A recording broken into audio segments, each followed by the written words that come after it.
అందరికీ నమస్కారం. మా కాలేజ్ ప్రగతి ఇంజినీరింగ్ కాలేజ్. మా project title solar based wireless EV charging station.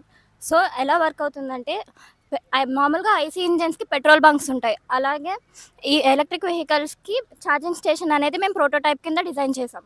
So, ఏదన్నా కార్ అనేది స్టేషన్‌కి వచ్చినప్పుడు ఐఆర్ సెన్సార్ అనేది లైట్ ఎమిట్ చేస్తుంది. ఆ ఎమిట్ చేసిన లైట్‌ని ఫోటో డయోడ్ సిగ్నల్‌గా తీసుకొని ఆ సిగ్నల్‌ని ఆర్డినో నానోకి సెండ్ చేస్తుంది. ఆర్డినో నానోలో మేము ఆల్రెడీ ఒక కోడ్ ఇన్సర్ట్ చేసాం.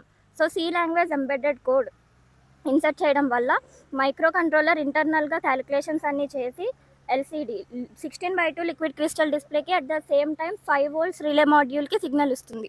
సో, రిలే అనేది స్విచ్ కింద యాక్ట్ చేస్తుంది. సర్క్యూట్‌ని ఆన్ చేయడానికి గానీ, ఆఫ్ చేయడానికి గానీ. సో, రిలేకి సిగ్నల్ వచ్చినప్పుడు కాయిల్‌లో ఈఎంఎఫ్ అనేది జనరేట్ అవుతుంది. ఆ జనరేట్ అయిన ఈఎంఎఫ్‌ని కార్ అనేది రిసీవ్ చేసుకుని ఛార్జ్ అవ్వడం స్టార్ట్ అవుతుంది. సో, పవర్ అనేది వైర్లెస్ పవర్ ట్రాన్స్మిషన్ జరుగుతుంది ఇక్కడ. సో, మేము రూఫ్ టాప్ టెక్నాలజీ అనేది యూజ్ చేసాం.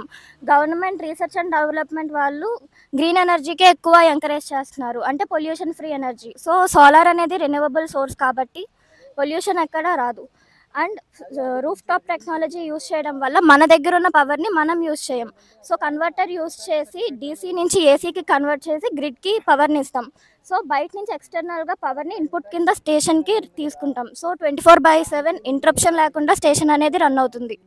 అండ్ మెయిన్ కాంప్లికేషన్స్ ఏమొస్తాయంటే ఈవీస్లో హీట్ ఎక్కువ జనరేట్ అవ్వడం వల్ల బ్యాటరీ స్పాన్ తగ్గిపోతుంది అని అంటారు. సో, ఇప్పుడు రీసెర్చ్ అండ్ డెవలప్మెంట్ వాళ్ళు గవర్నమెంట్ ఎక్కువ సబ్సిడరీ ప్రొవైడ్ చేసి మరి ఈవీస్లో కొత్త రివాల్యూషన్స్ని తీసుకురావడానికి ఎంకరేజ్ చేస్తుంది.